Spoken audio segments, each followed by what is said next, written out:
if you thought this show was crazy in season 1, you ain't ready for season 2. Season 2 of the 100 Girlfriends it's insane. We go to some insane places in season 2 of the show.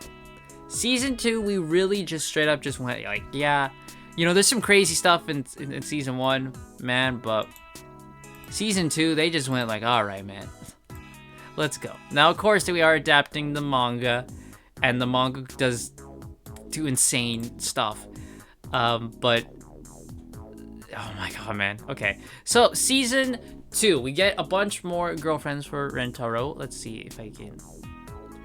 We get 5 new girlfriends this season. 5 new girlfriends this season for Rentaro. So last season, we had Hakari, Karane, Shizuka, Nano, Kusuri, and Hahari join the harem. We got 5 more. We got 5 more, baby. We're taking the total up to 11 in this season.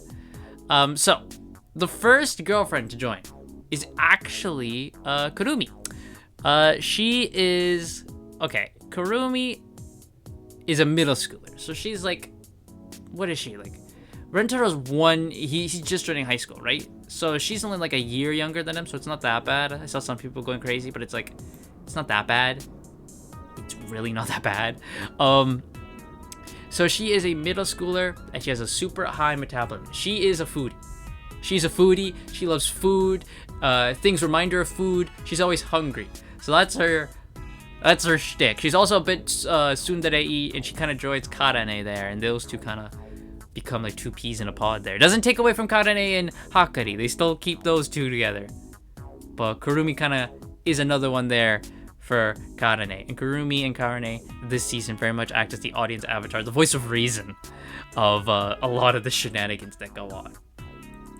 But for Kurumi, for her story, we have a bit of a food fight, a bit of a food festival where Rentaro family, what they do is they go and they eat in a competitive eating thing for Kurumi, and it's real fun, and it's just like, yeah, man, I love this show.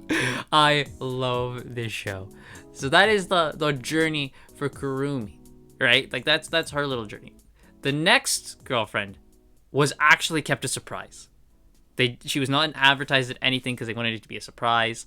It is Mai. Mai is Hakari and Hahari's maid. And she always has her eyes closed. And they made that a joke in this, where she has kept her eyes closed so much that she can't open her eyes until she's like super shocked by something. And when she opens her eyes, they're rainbow colored.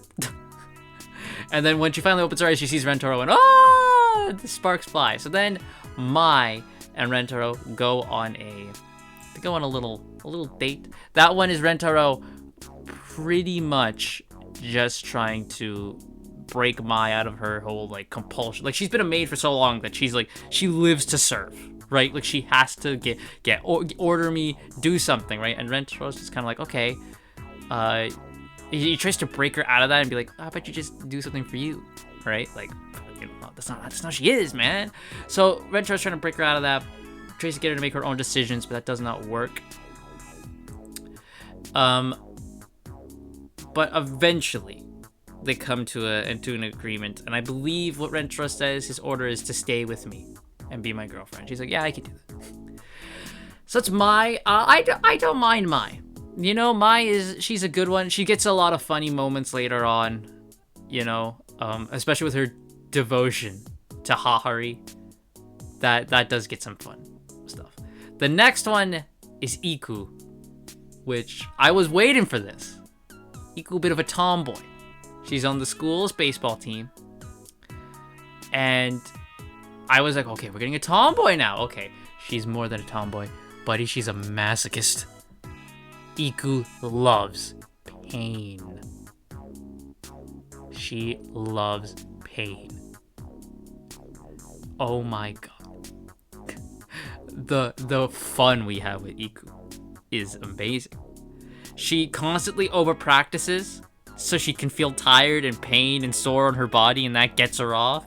When Rentaro rejects her love confession at first, she like feels heartbreak and all that, and she loves it. It's crazy, dude. It is absolutely crazy. But Iku fits right in with the rest of the cast, dude. Karane constantly hits her, and Iku's like, yeah. Like it's so fun. Her story involves a baseball game. They straight up just play baseball for her because she wants to beat a certain team for the baseball game, and they join her with that, and that's fun. It's really, really fun. I especially love it in the baseball game when Shizuka gets like bad mouthed and kind of put down for her bad performance, and then the entire harem just goes ultra instinct. How dare you assault Shizuka, and just destroys the team. It is fun. Iku fits right in, and at this point, Iku was like my favorite. Then we got Mimimi. Great name. So Mimimi she's obsessed with beauty, right? She's obsessed with beauty, all things beautiful. That's her thing, right? Like, she makes herself look beautiful. Rentaro kind of tells her about inner beauty, and then, she kind of learns more about that. And she loves, she's all about that, right? Like, she's all like the pretty one. She, however, has a bit of a problem with one of the members of the harem already, which is Nano.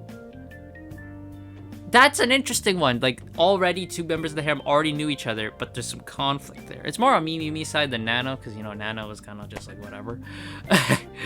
But I liked the whole thing with them. It ends in a beauty contest between the two of them, which was funny. That was real fun. And these two kind of end up as well becoming, like, a thing together, right? Like, they become, like, a joint pairing, the two of them, Nano and Mimimi, as well. Because Nano was always kind of paired with Shizuka, and now Nano's kind of more paired with Mimimi. And, yeah, it's real fun. And then the last girlfriend is Mei. She's the shy one. We were about to get it. She's the shy one. She has gone out of her way to try and be a background character, and she hides her eyes with bangs. You don't see her eyes at all, which is the joke. And she knits stuff, little plushies, as a hobby. And whenever, like, she gets scared and she, like, disappears like a ninja, she just leaves, like, the plush just kind of, like, in her place. So that's fun. It was real fun. And her fun thing was a game of hide and seek, where she was the last one to be found. It was real fun. I love Mei. So if I had to say the best girlfriends we got this season, for the new ones, I think it would go Iku, then Mei, then Kurumi, then Mimimi, then Mai. But none of these girlfriends are bad. Like, none of them are bad at all. They are fantastic. Also, Mei, she's bricked up, baby. Oh my god, she to hide as a background character, like, tried to make herself, like, non-assuming, and she put, like, straps and restraints on her breasts, and they come off. Oh my god. Oh my fucking god. She has got Hakari beat. Dude, she's got her beat in every way. Mei is better than Hakari. I'm saying it now. But not just the new girlfriends we do, of course. We can't leave the old ones out. And we get some stuff with the old ones as well. The first episode of this show, straight up, is a body swap. We have a body swap where, because of Kusari making her potions, we get a body swap, and all the girlfriends end up in different bodies, and Rentaro's gotta be like, okay, who's in what, and they gotta get them back in their bodies. That is fun. It's fun to see, like, the girlfriends act differently, right? Like, especially when Hakari goes in Nano's body, and now you get to see Nano, and it's the same voice actresses too, right? Like, the voice actresses have to now portray the other girlfriends. That's fun. I love it when that happens.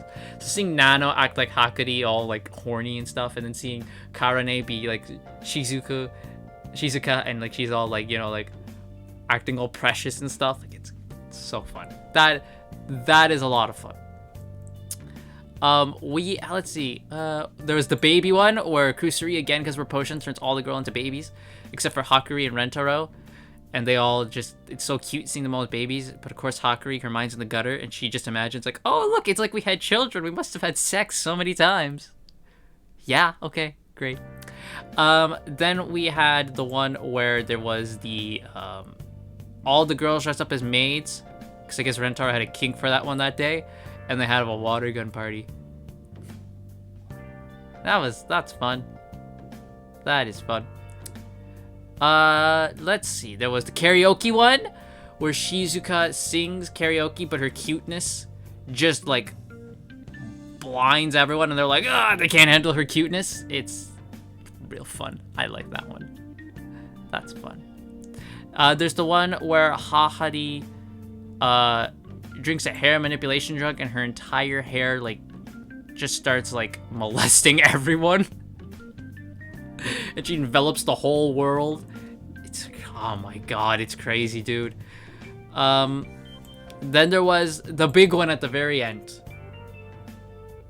which dealt with Karane, which was Karane lost her tsundere-ness, and she just became a regular girl, and she's like all now, like, she's saying how she feels. She likes when Rentaro is affectionate with her now. She's not, being the typical tsundere, going like, like all that type of stuff. It's real nice.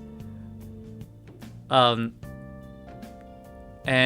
that's how we ended it. And then, of course, we ended the season with the moment. The one everyone was hoping for. They skipped it earlier on, and everyone got sad. But they brought it back for this one, and they made fun of it, too. When Mimimi and Mei were like, should we be here? We weren't here when this was in the manga. And they're like, oh, it's fine.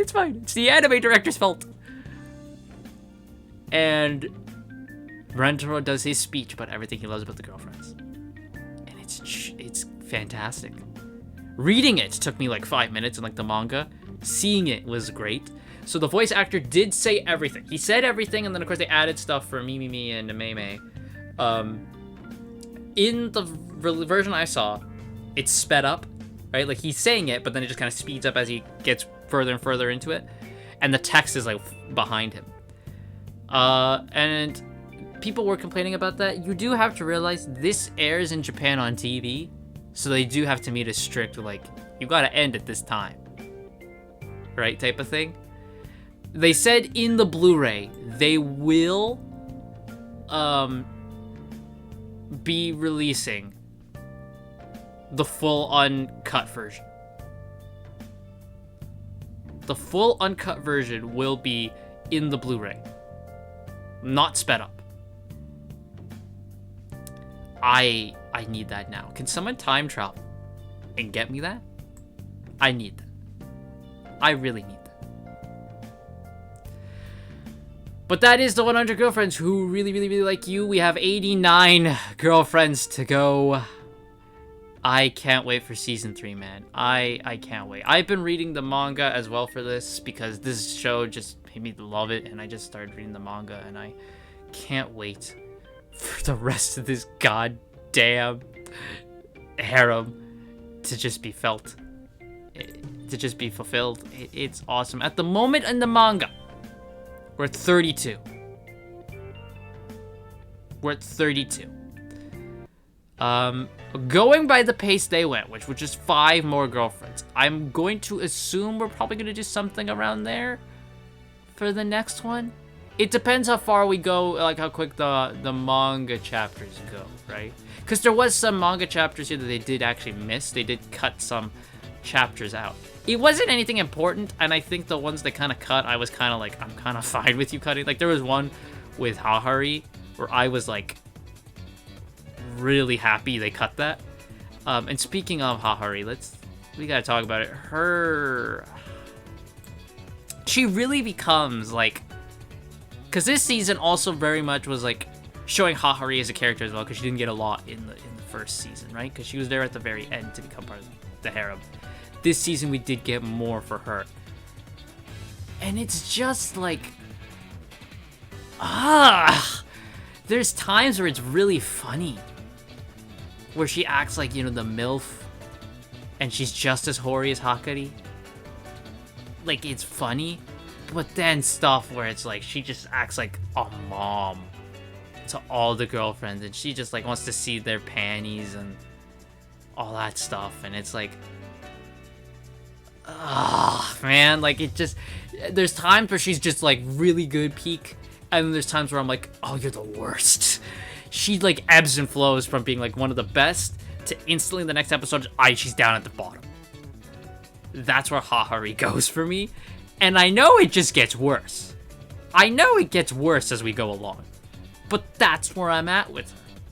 And I know from some future girlfriends, we're gonna get fucking weirder. Especially girlfriend 16. Which made me take a fucking double take going, what the fuck am I reading when I got there? We're gonna go crazy. But maybe at least I don't have to see Hahari ask Kurumi if she wants to suck her breasts. Which does happen this season. And when it happens, oh god, yeah. Okay, I'm gonna end it here because I could keep talking. So that's the 100 Girlfriends Who Really Like You Season 2. Just as good as Season 1. I rewatched Season 1 as well. Still holds up. Awesome. Season 2 is just as good. This is peak. This is a show as well. Don't take it seriously. You gotta just, like, take logic out the window. It's gone. There's no logic here. We're here to have fun, and we're here to just see Rentaro get with 100 girls who are completely insane. And one of them would be enough for one man, but that's why Rentaro is the Giga Chad. He can handle it all. I'm gonna give it a 9 out of 10. It's fantastic. So that's 100 Girlfriends Who Really Like You Season 2. Let me know what you all thought in the comments down below. See you all next time.